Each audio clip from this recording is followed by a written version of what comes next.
Hello guys, welcome to my channel T something, and in this video tutorial I will gonna show you how to fix command prompt CMD cannot run as administrator.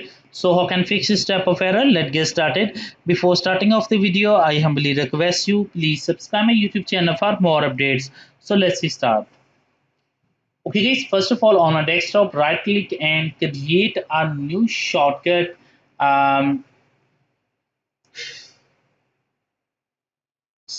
Now type a C column backslash Windows slash system32 backslash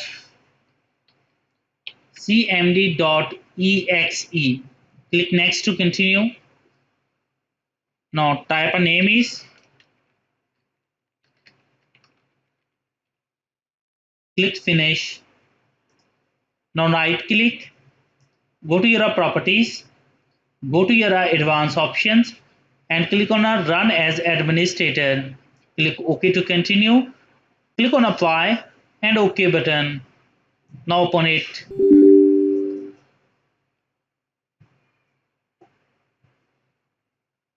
I hope this video is helpful for you. Thanks for watching and please subscribe my YouTube channel.